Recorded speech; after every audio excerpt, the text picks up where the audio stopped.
Boa noite a todos, a todas, nossos amigos, alunos, alunas que nos acompanham no nosso canal, né? Peço que vocês se inscrevam no canal, por favor, Ateliê Daniel Bezerra.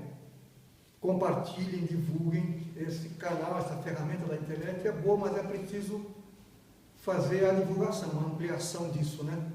Então se inscrevam, compartilhem, enfim, para que a gente possa continuar trabalhando.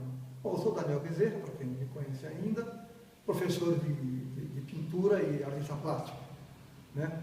Essa nossa conversa final sobre essa pintura, que a gente está encerrando, porque eu terminei a pintura, né?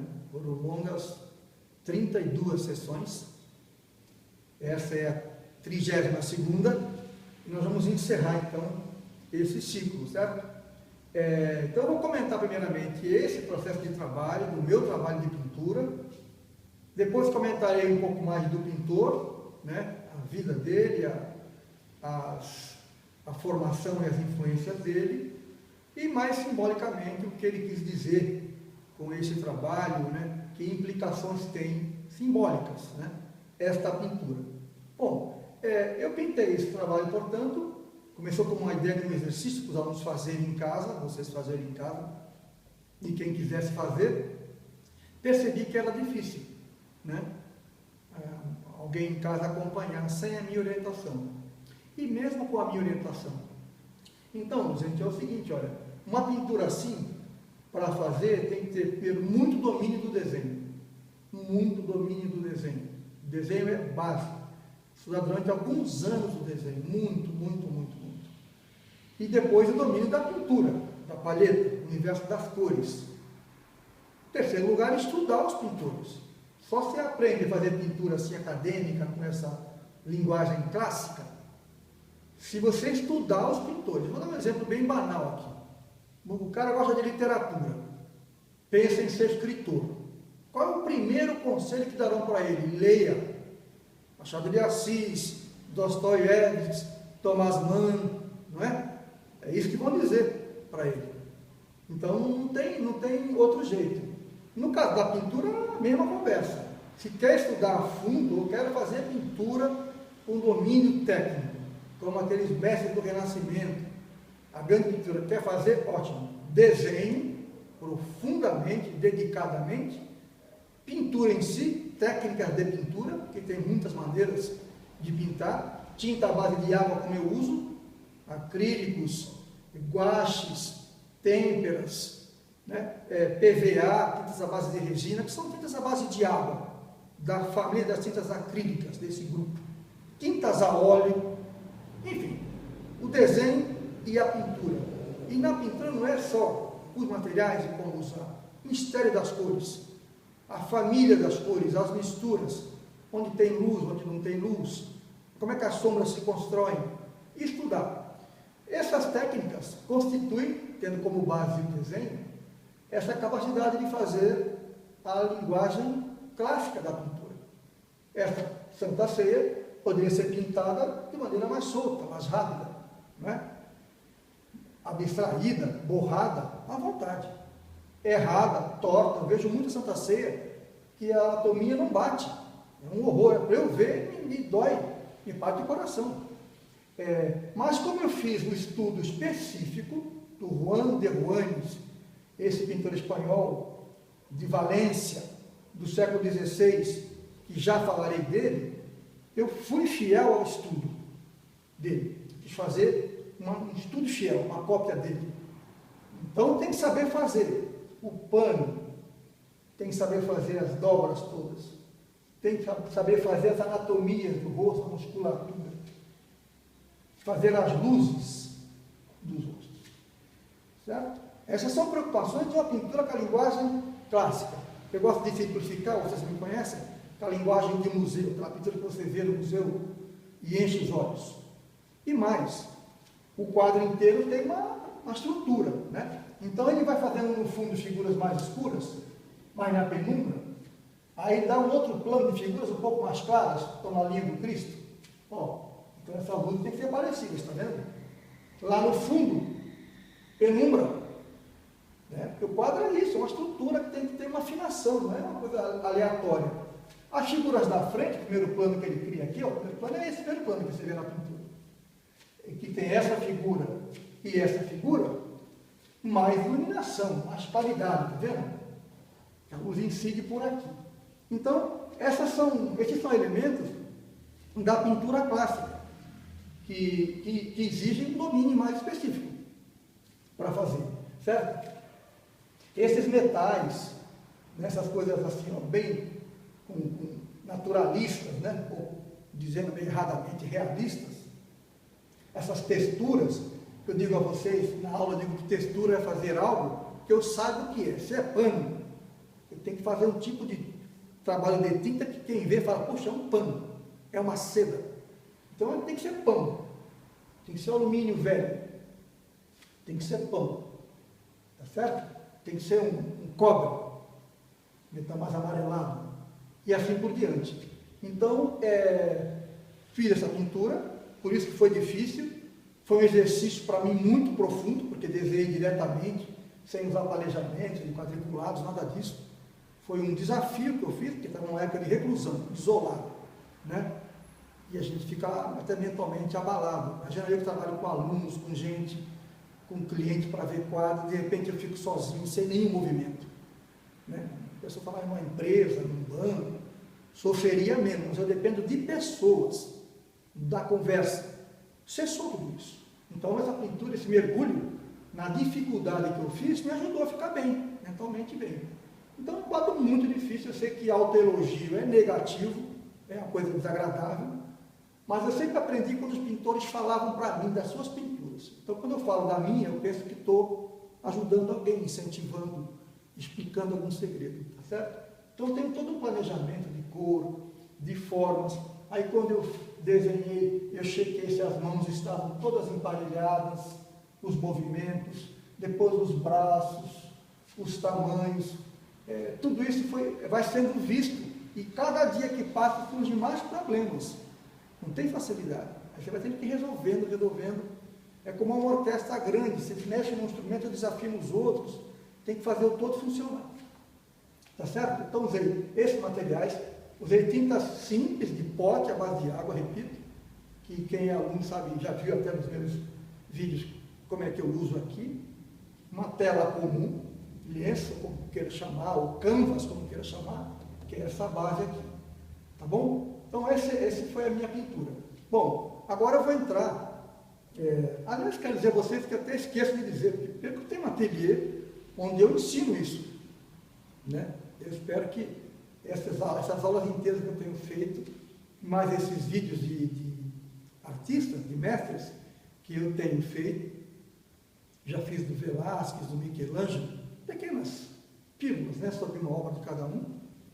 O Aleijadinho, o mestre brasileiro do Barroco, e vou fazer de mais pessoas. Essa semana entra um pintor importante, um gênio espanhol, que eu quero que vocês acompanhem já, no máximo até o fim de semana. E ele é um pintor que ele deixa símbolos escondidos na pintura, que devem ser descobertos e para melhor compreensão da pintura, certo? Então, eu vou continuar esses vídeos, mas a razão de ser que me motivou inicialmente a fazer tudo isso é para atrair pessoas para aprender pintura e desenho e história da arte comigo, tá bom? Então, lembrem disso, quem tiver interesse, venha, chame pessoas. Por fim, antes de entrar por fim nessa primeira parte, antes de entrar um pouquinho do pintor, falar da vida do Juan de Juanes, eu quero dizer o seguinte, esse pintor aqui, eu comecei a conhecê-lo faz quase 30 anos, quando fiz a pintura, esta mesma pintura eu fiz na Paróquia do Carmo, que é uma igreja aqui na ponta da praia, na rua Egídio Martins, 182, para quem não conhece o bairro. E lá eu fiz essa pintura, ela tem lá, usei 1000 azulejos, ela tem uns 6 metros, está numa parede lá no altar. Eu preguei do zero, até a parede que construí, acertei, era uma parede antiga, e feita em azulejo, queimado, foi uma dificuldade imensa. Eu nem teria peito de fazer de novo, passei quase 2 anos fazendo isso. Foi quando conheci esse pintor, que me foi apresentado pelo padre Javier, que me apresentou esse Juan de Juanes, que eu conhecia, mas não dava muita atenção. E vim estudando essa pintura. Fiz outros estudos menores dele, até fazer essa aqui. Então, chama atenção porque um pintor bom, você estuda. O músico brasileiro popular, ele vai estudar o Tom Jobim a vida inteira. Ouvir, tocar, o Chico Buarque, para aprender, não é? É assim na pintura. Então, persegui esse pintor fazem 30 anos que aos pouquinhos eu fui desvendando os segredos técnicos dele. Por fim, nesta ainda primeira parte do nosso papo sobre a pintura, dizer que os pintores querem uma coisa de nós, que a gente olhe as obras, entenderam? Que a gente olhe. O Picasso dizia uma frase impressionante: a obra que não é vista é a obra que não é feita. Se ela não foi olhada, é porque ela não existe. Ela só vai existir sob o nosso olhar. Ela vai ser plasmada sob o nosso olhar. Então o pintor faz, cheio de segredos, cheio de mistérios. Esse Juan de Juanes é um pintor católico. É o olhar piedoso de cristão colocado na pintura, chamado pintor escolástico, uma vida. Ele, o pai, os outros pintores. Ele está depois do Michelangelo e do Rafael, e está antes do Velázquez, na linha histórica. Aí o indivíduo vai lá num lugar olhar e passa lá, faz uma foto se puder fazer, e olha e acabou. Quer dizer, é uma loucura, né? A gente vai comer uma pizza, a gente pergunta, a massa é fina? O cara responde, o queijo é bom? É mussarela de búfala. E esse manjericão da folha grande e pequena, está pequeno, o azeite é bom? O azeite é espanhol. E o molho de tomate? Não, é natural, a gente faz, com tomate, não sei da onde. E nós fazemos 20 perguntas exigentes sobre uma comida, uma refeição. E se não bater alguma coisa, a gente levanta e vai embora. E aí o cara faz uma pintura com a vida inteira impregnada de história, porque uma pintura é um pedaço de um tempo vivido pelo pintor. E a gente passa por ela. Passava. Eu tenho certeza que agora vocês, meus alunos, amigos que me acompanham, têm outro olhar sobre as coisas. Então, eu quero só frisar isso, para passar para o outro ponto, que é preciso a gente dedicar um tempo à pintura. A pintura é como pessoa, que é atenção, que é dedicação, que é observação, que é cuidar dos nossos intelectuais, mentais. Certo? Então, pensem nisso, diante de uma obra, penetrar, vasculhar o que ela tem de elementos formais, tá bom? Elementos formais, tudo que tem na pintura. Primeira coisa, a gente faz isso, a gente dá uma passada e olha para a obra, põe um banquinho se puder, se não puder, fica em pé e descobre tudo que existe de formal, de objetivo. É tela, podia ser madeira, podia ser pedra, podia ser uma parede, é tela, um pano grosso, tinta à base de água. Muito bem, como é que é a composição? Porque, assim como eu fiz, copiando do autor, do Juan de Juanes, com a tela em branco, como é que foi feita a composição? A composição com uma linha aqui horizontal e um triângulo de composição. Uma figura aqui na ponta, grande, o Cristo grande, e a terceira grande. Composição triangular, a luz está nesse centro, veja, a luz bate aqui, ó, joga a sombra para cá, então tem luz aqui. Joga a sombra para cá, a luz está aqui, portanto, certo? Ó, onde estão as sombras, está vendo? Tem uma direção de luz. Essa figura da ponta, ela está acima, me permite o deslocamento, ela está acima. Aqui, ó, aqui está entrando a pintura, está vendo? Então isso é a composição, a estrutura, os ossos da pintura que nós temos que fazer antes de começar a pintar. Antes, riscar, olhar, está direitinho. Está na mesma altura aqui, o cotovelo desse com a mão desse, tá? É primeiro plano, portanto a figura é maior, está mais próximo de mim o primeiro plano. Aqui é o plano do meio, lá atrás é o plano de fundo, o plano de fundo. É isso que a gente tem que olhar na pintura. Primeiro, o suporte é o pano, material empregado, tinta óleo, tinta base de água. Terceiro, a composição. É isso. Vai observar um pouco a luz, onde está, porque a pintura é luz, né? A negação da pintura é a escuridão. Onde é que está a luz, a direção da luz e tal. Esses elementos, e elas podem contar as pessoas, verificar, né, o desenho das caras, dos personagens, né? Como é que eles estão colocados, esses grupos. E você vai, então, penetrando nos elementos formais. Não estamos ainda identificando a pintura no sentido do que ela quer dizer, a escola, não é isso. Então, no Museu do Prado, onde está essa obra, o primeiro passo é essa exploração formal. Está claro, pessoal? Primeira coisa, isso dedicando um tempo a isso, a gente já está penetrando na obra. E o pintor só quer isso, que a sua obra seja vista. No caso, humildemente, como eu fiz essa, quero que vejam com atenção. E até que quem quiser me perguntar por que eu botei tal elemento lá, eu vou responder. Bom, agora falando um pouquinho do Juan de Juanes, esse pintor que nasceu em 1523, século XVI, Renascimento, certo? Como eu falei, um pouquinho adiante do Michelangelo, do Rafael. Ele nasceu em Valência, uma cidade fervilhante também, não sei, filha, também era outro canto centro. O pai também era pintor. O nome dele é Vicente Juan Macipe, do Juan de Juanes. Juan de Juanes é um pseudônimo. O pai, Vicente Macipe, veja. E ele, Vicente Juan Macipe. Deu uma confusão.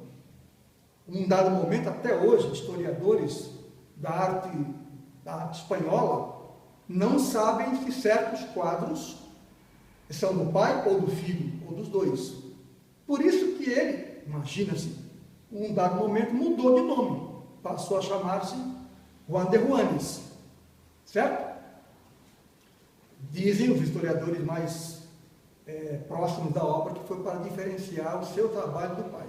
Então, Juan de Juanes é esse cidadão, um pintor católico, né? Profundamente engajado na pintura, porque vejam, fim do século XVI, que ele vai morrer em 1579, você já tinha ali o começo do barroco, a chamada Contra-Reforma, aquele movimento da igreja, né? Que vai se afirmar de novo com uma pintura muito dedicada a conquistar fiéis, a conquistar espiritualmente as pessoas, né? Com todo o misticismo, certo? Menos racional, menos estrutura do Renascimento. Então ele já é um pintor que já flerta um pouquinho com isso, né? Ele é chamado de maneirista. Pintor maneirista é aquele pintor do fim do Renascimento, que já muda um pouquinho o Renascimento. O Renascimento é o quê? É um pouco o que está aqui. O que tem aqui de Renascimento? Agora compreender um pouco, não o Daniel, o autor original, Juan de Juanes. Olha, o que é o Renascimento? Aquele período histórico maravilhoso, né? Que tem como centro o século XVI, onde a civilização ela retoma os valores clássicos das culturas clássicas, sobretudo a greco-romana. Não vai atrás daquelas esculturas perfeitas, vai atrás das construções das colunas gregas, vai atrás da perspectiva, vai atrás das simetrias. Vejam um pouquinho Juan de Juanes, olha, referência a colunas gregas, arcos romanos, não é? Simetria, o que é simetria? Se passa uma linha, os dois lados da coisa, da pintura, tem que ser mais ou menos igual. Imagine uma linha aqui, ó, vertical. Essa massa de pessoas é exatamente essa massa de pessoas. Quer mais simetria? Um personagem aqui, um personagem aqui. Quando o pintor faz simetria, ele quer o quê? Ele quer dar equilíbrio. Porque se aqui um lado tivesse só uma bolinha pequenininha, o quadro ficaria troncho, sem peso. Então, a simetria é para dar equilíbrio, certo? Para dar equilíbrio. E o equilíbrio é sempre uma coisa confortável para quem vê, porque nós somos simétricos. Uma orelha aqui, outra aqui, uma orelha aqui, outra aqui, duas pernas no braço. Se dividir a gente pelo meio, igualzinho as duas bandas, né? A simetria é esse equilíbrio, que o que se aplica na pintura advinda do Renascimento. Ele leva isso ao pé da letra. Está claro então até aí? Vejam, passa uma linha imaginária, um eixo, os dois lados são iguais, né? Mesmo na mesa, tá vendo? Uma faca aqui de um lado, uma faca de outro, né? Dois pães aqui, ó, tem um volume, dois pães aqui, ó. Para marcar, aqui jogou um pãozinho aqui, uma laranjinha aqui, ó, para dar uma diferença. Mas vejam, para marcar o centro, põe direitinho aqui o cálice no centro, tá vendo? Então a simetria na forma e na cor. Vamos ver agora as massas de cor, porque a cor é uma massa. Se eu botar metade de um quadro com a cor vermelha, aquela massa domina o quadro. Então a massa não é a cor não é um elemento inferior à linha. Então falei dos traços de composição de equilíbrio, certo? E lembre que o Renascimento é aquela pintura pronta que você observa, você não tem muito como entrar ali e interpretar situações, né? Vejam as cores que interessantes, olha, como é preciso o equilíbrio do Renascimento, né, baseado no rigor clássico. Olha, vermelhos, essa massa de vermelhos aqui, ó, tá vendo? 1, 2, 3 personagens, vejam aqui, ó, 1, 2, 3 massas de vermelho, tá vendo? Uma de cada lado. Vamos ver os verdes, olha, 3 massas de verde. Vamos ver se o Van de Ruanes dá firmeza mesmo na simetria do Renascimento. Ó, 3 massas de verde, compreende? Se pegar os lilases, olha, 1 lilás, 2 com Cristo. Ó, 1, 2. Tá vendo? Pega uma parte do Cristo da veste para cá, dá a mesma massa, mesmo volume de lilás. Tá certo? Então, ele é o cara do Renascimento que aplica essa norma do equilíbrio, da simetria, da perspectiva, né? E esse quadro tem um detalhe interessante, porque você vê que há uma abertura aqui, né? A gente está aqui atrás desse personagem, como já falei, né? Não é nem acabada a peça muito, né? Porque parece que tem um chão para a gente ficar aqui. Bom, como ele é um sujeito do maneirismo, do final do Renascimento, que já dialoga com o Barroco, já nessa ideia da igreja, dessa reação da igreja através da arte, por isso que tem essa abertura aqui, tá vendo? Por isso que você sente um ar aqui, pode ficar aqui, ó, me permitam, ó. Pode entrar aqui, ó, participar. Posso participar dessa pintura, ficar aqui atrás desse cara aqui, botar a mão no ombro dele se você quiser, ó. Põe a mão no ombro aqui do cidadão. Ele também, ó. Então está aberto aqui. Sintam isso. Isso já é o maneirismo, já é o final do Renascimento. É uma abertura que o Barroco vai dar. Que na pintura do Barroco, do Velázquez, por exemplo, do Caravaggio, você é convidado a entrar na pintura, tem espaço para você. Então ele é um homem nessa transição, certo? Repito, uma pintura chamada eclesiástica, uma pintura religiosa, né? Com aquele fervor, aquela espiritualidade católica, e ele põe isso na sua pintura. As figuras todas compenetradas num momento grave, né? Algumas pedem para que ninguém mexa em nada, que façam silêncio, que não se movam, né? Uma espécie de dizer, olha, calma, está algo acontecendo. É muito significativo essa posição das mãos. Aqui alguém em pura devoção, né? Sendo alvo, né? De toda a energia que emana da figura central do Cristo. Aqui, ó, esse pede para esses atenção também, ó. Prestem atenção no principal, tá vendo? Aqui também, ó, pedindo calma para alguém, pedindo concentração para alguém, sabe? Então, esse clima místico, de espiritualidade intensa, né, de devoção intensa nos olhares, isso é específico desse maneirista que é o Van de Ruanes. O que ele poderia dizer para você? O que ele poderia dizer de diferente que ele tem em relação à Santa Ceia do Da Vinci? Da mais famosa. A do Da Vinci é majestosa, um momento solene, sublime ali. Mas você não penetra. Você não penetra, está distante de você. Pensem na cena. Fria. Tem muita dedicação à construção do ambiente do Da Vinci. Ele faz aquela construção do Renascimento, aquela caixa, né? A arquitetura do ambiente onde eles estão ali. O Van de Ruanes não gasta tempo com o ambiente. Ele abre mão da arquitetura, né, renascentista, ele já faz uma passadinha para o futuro, para o Barroco. Olha, não tem ambiente nenhum. Eu põe um cortinado aqui e joga o peso inteiro nas figuras, no drama humano, nas expressões, nos olhares, né? Nos sentimentos que estão envolvidos. Por isso que ele é um cara do Renascimento com o pezinho já no Barroco, mais para frente, é um maneirista com o pezinho no Barroco. E por fim, esses movimentos são muito fronteiras fluidas, né, que eu digo para vocês. O Barroco é esse movimento que nasce da luta da igreja para reafirmar os seus valores. Já, repetidamente falei para vocês isso, né? Então a pintura fica mística, não fica racional, fica mística. fica com luzes e claros escuros, que é a grande arma, para comover as pessoas, para tocar os sentimentos, para tocar a subjetividade, a espiritualidade, sabe?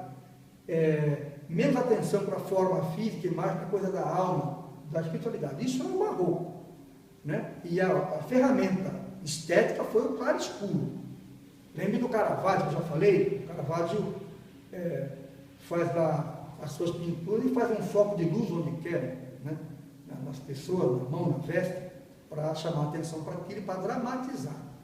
Pois bem, esse pintor do Renascimento, ele tem um pezinho, ele é o final do Renascimento, para o maneirista, tem um pezinho no barroco. Por isso que ele retira a estrutura daquela sala imensa, né, onde acontece essa cena, essa Santa Ceia do Da Vinci. Ele retira aquela casa e deixa só a mesa. Quero que vocês agora em casa parem um pouquinho o vídeo, achem um catálogo aí ou na internet, a Santa Ceia do Da Vinci, e vejam o que eu estou dizendo para vocês, como o Da Vinci gasta a construção dele no ambiente, e o Van der Waals retira tudo. Aqui são só as pessoas, a luz, o Cristo e esse momento solene e grave, tá bom? É isso aqui que é. Então, essa pintura está no Museu do Prado, é uma das mais copiadas. Sabe que os museus têm isso, né? Tem pessoas vêm lá para pintar, né, um quadro, o Brasil não tem, tem menos de museus, 4 ou 5 museus, e menos de não tem essa técnica, essa prática. Se for entrar lá com um cavalete, o segurança põe para fora, dá uns tapas na orelha. Mas essa Santa Ceia é tida, eles chamam de última cena. Essa Santa Ceia é uma das mais ricas do mundo, então ela é muito feita. Houve pintores após ele que especializaram apenas em reproduzir essa pintura, de tanta beleza que ela guarda, tanto sentimento que ela guarda, tanto símbolo que ela guarda, certo? A composição triangular, o homem para o Cristo, para esse, o triângulo da Santíssima Trindade, da forma perfeita, não é? Enfim, e todos os elementos de composição que ele usou. O Cristo sereno, já olhando para longe desse ambiente aqui. Então, é por tudo isso, essa pintura é uma das mais complexas já feitas. Eu acho eu penso, tem do El Greco, tem do Da Vinci, tem do Rafael, é a minha preferida, que ela é mais aproximada, ela abre mão daquelas cascas do ambiente, sabe, construções que os renascentistas gostavam, e fica nas pessoas. Há uma sinfonia, um movimento aqui de mãos e de olhares nessa cena, tá certo, gente? Então, eu estou concluindo, falei um pouco do pintor, da sua posição enquanto um renascentista maneirista, com um pezinho no barroco, nas luzes, um pintor católico engajado, chamado pintor eclesiástico, né? E todo o seu sentimento de cristão, de piedade, de compaixão, ele coloca nas suas personagens, tá certo? E uma pintura para eu que fiz, dificílima, muito difícil. Então, eu encerro aqui essa sequência de 32 emissões, né, sobre essa pintura. Ela tem 1,20 por 70, vai receber moldura ainda, é uma grande pintura. E o modo que eu fiz, o processo inteiro, vocês podem voltar e capturar isso, para tirar dúvidas. E peço que vocês, se tiverem interesse, conheçam o meu ateliê e venham ver aqui as minhas técnicas. E me acompanhem agora nos vídeos que venho fazendo de pintores, como eu falei, e agora no próximo, tá bom? Então, eu espero que vocês tenham se encantado com a pintura, se encantado com o Van der Waals e vejam que toda pintura é mais do que parece.